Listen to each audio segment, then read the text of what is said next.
Hi, I'm Jenya, 24 marketing coordinator, and until 3 weeks ago, Marcus Taylor's girlfriend of 2 years.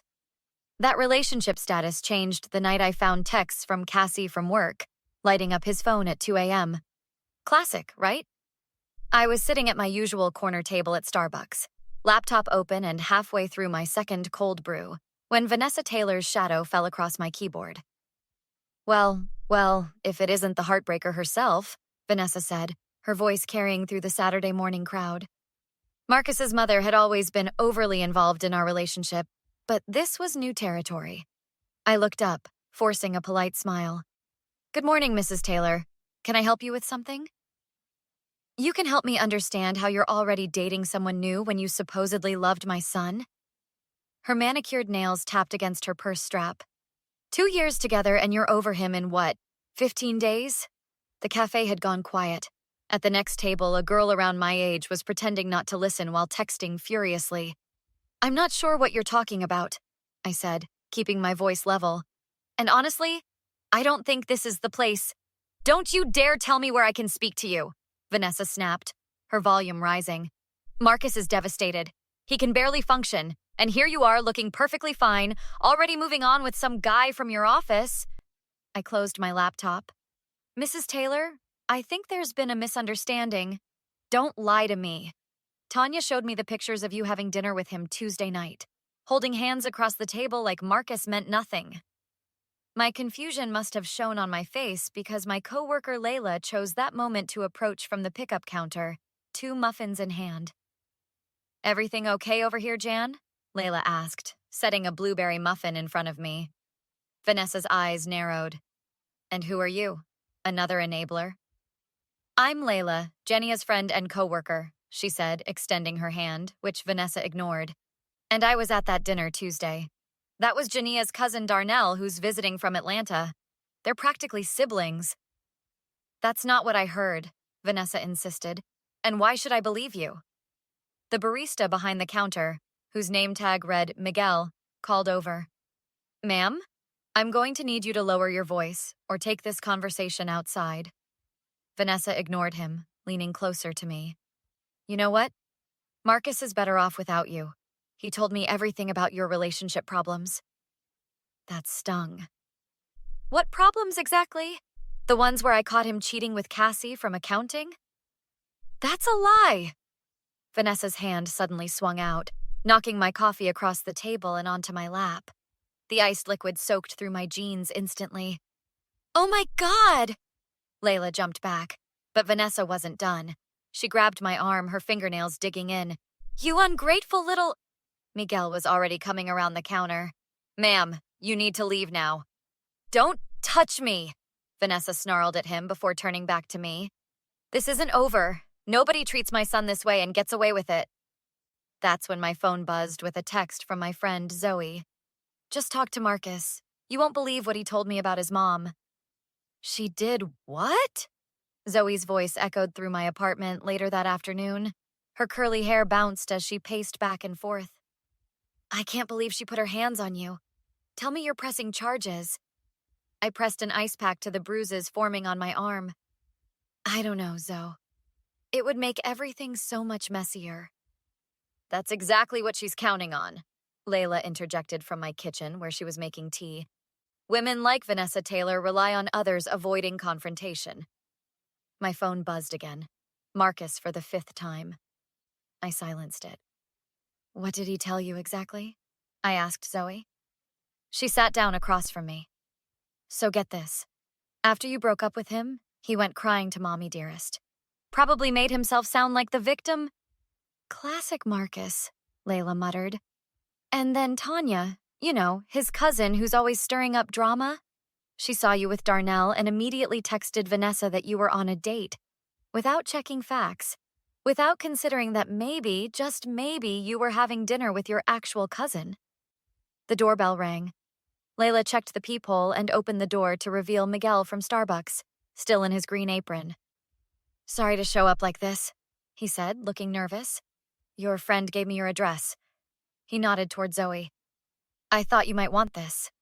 He held up his phone, showing a video of the entire confrontation with Vanessa. You recorded it? I asked, surprised. Store policy when there's an incident, Miguel explained.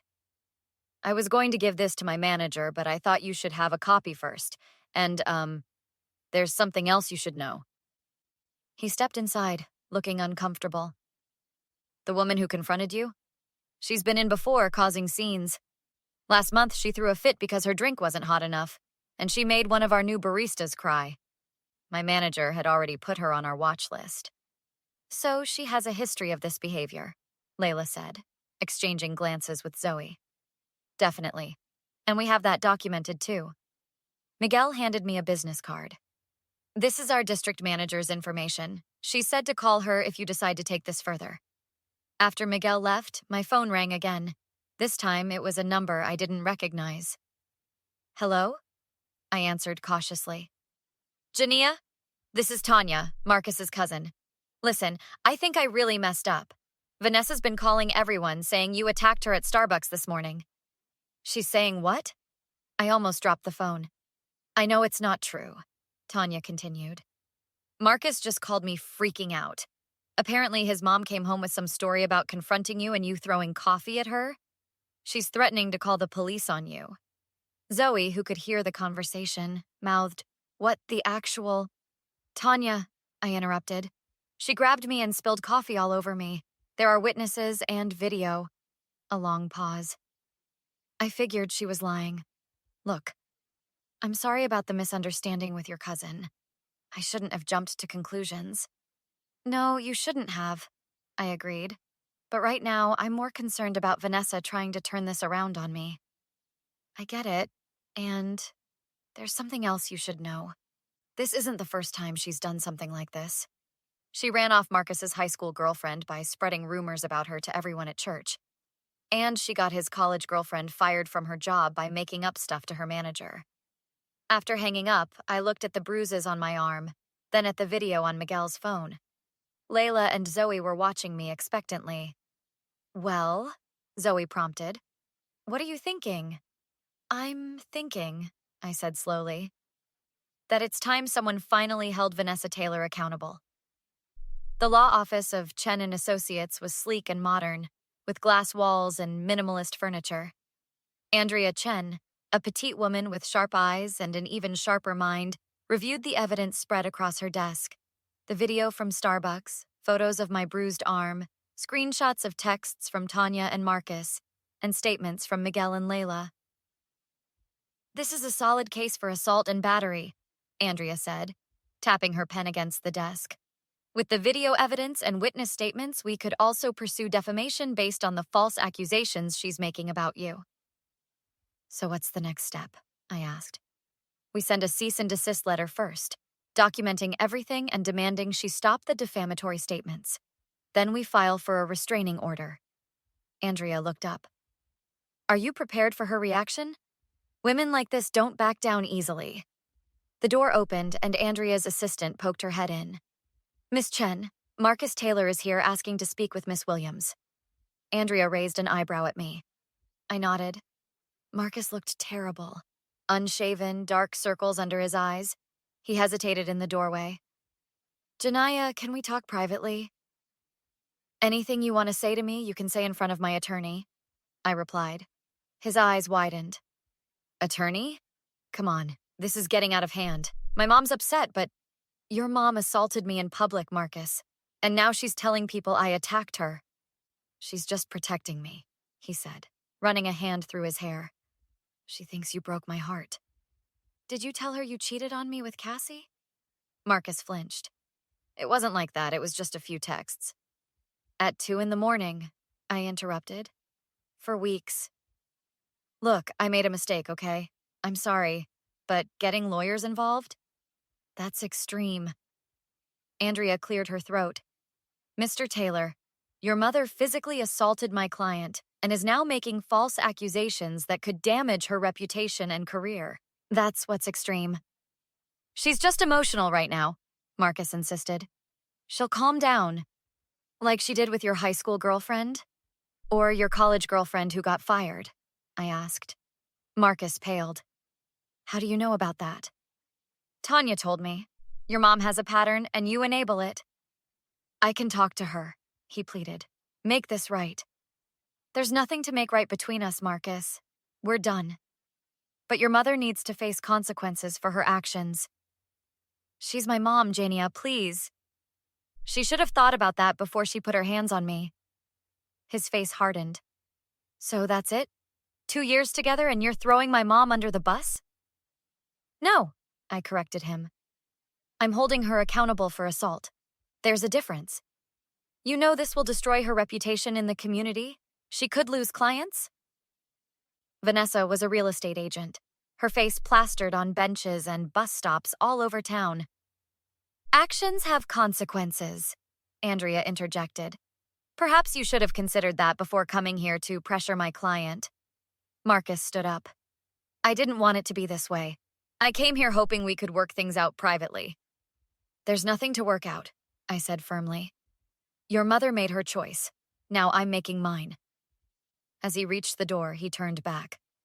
I really am sorry, Jania. For everything. I met his gaze steadily. I'm not interested in your apology, Marcus. It's too late for that. The courthouse steps were bathed in morning sunlight as Andrea and I emerged from the restraining order hearing. 3 weeks had passed since the confrontation at Starbucks, and Vanessa's campaign against me had only intensified, until today. The look on her face when the judge granted the restraining order, Zoe whispered beside me. Priceless. And when they showed the video, Layla added, I thought she was going to pass out. Andrea checked her watch. The press should be here any minute. Are you ready? I nodded, smoothing down my blazer. This hadn't been part of my original plan, but after discovering 3 other women who'd been targeted by Vanessa over the years, we decided to make a statement. There she is, Miguel said quietly, nodding toward the parking lot where Vanessa was hurrying toward her car, her attorney trying to keep up. Mrs. Taylor, called a reporter, intercepting her. Do you have any comment on the restraining order granted against you today? Vanessa froze, then marched over to where I stood. You think you've won? She hissed, stopping just outside the 6-foot perimeter the restraining order required. This temporary order means nothing. Mrs. Taylor, Andrea warned, I suggest you respect the court's decision and keep your distance. Jania, Vanessa's tone suddenly softened. We can still resolve this as a family. Marcus misses you. We can put this unfortunate incident behind us. I looked at her, really looked at her. The designer outfit, the perfect makeup, the practiced smile that didn't reach her eyes. There is no we, Mrs. Taylor. There is no family here. You assaulted me because you couldn't accept that your son and I are over. I made a mistake, she insisted. I was emotional. Surely you understand a mother's love. What I understand is that you've been doing this for years, sabotaging Marcus's relationships, intimidating young women, and facing no consequences because everyone's too afraid to stand up to you. Her lawyer touched her arm. Mrs. Taylor, we should go. She shrugged him off. This restraining order won't last. And that little civil suit you filed? My lawyers will destroy it. Actually, Andrea interjected, we've amended the suit to include a class action. 3 other women have come forward with similar experiences involving you. The color drained from Vanessa's face. That's impossible. Rachel Thompson, 2014. Emma Delgado, 2017. Kira Johnson, 2019. I listed. All ex-girlfriends of Marcus. All harassed by you. All willing to testify. And all documented in our amended complaint, Andrea added, which the press now has copies of. Vanessa's composure cracked. You vindictive little... Careful, I warned. The restraining order includes verbal harassment. Her lawyer finally managed to pull her away just as more reporters arrived. I turned to face the cameras, Andrea at my side. Later that evening, Zoe, Layla, Miguel, and I watched the news coverage from my living room. In a surprising development, prominent real estate agent Vanessa Taylor has been served with a restraining order and faces a class action lawsuit from 4 women claiming harassment and intimidation, the reporter announced. The allegations have already resulted in Taylor's agency placing her on administrative leave pending investigation. Turn it off, I said, reaching for my tea. I've seen enough. How do you feel? Layla asked. I considered the question. Relieved, like I can finally move forward. What about Marcus? Miguel asked hesitantly. He keeps coming into Starbucks asking about you. Marcus made his choice a long time ago, I replied. He chose to enable his mother's behavior, probably because it was easier than standing up to her. That's on him. My phone buzzed with a text from Andrea. Vanessa's broker just dropped her. The firm doesn't want the negative publicity. Zoe raised her glass. To consequences. To standing up for yourself, Layla added. To moving on, I said, at exactly the right pace. That night, as I scrolled through social media, I saw dozens of supportive messages from friends and even strangers. One comment stood out. Thank you for being brave enough to hold someone accountable when everyone else just looked the other way. I wondered how many other Vanessas were out there, intimidating and manipulating people because no one ever said enough. How many others got away with it because it was easier for everyone to stay quiet? Well, not this time. Not with me. What would you do if someone crossed your boundaries? Would you stand up, speak out, and demand justice? Or would you walk away and hope the problem disappears on its own? Sometimes the bravest thing you can do is refuse to be silenced.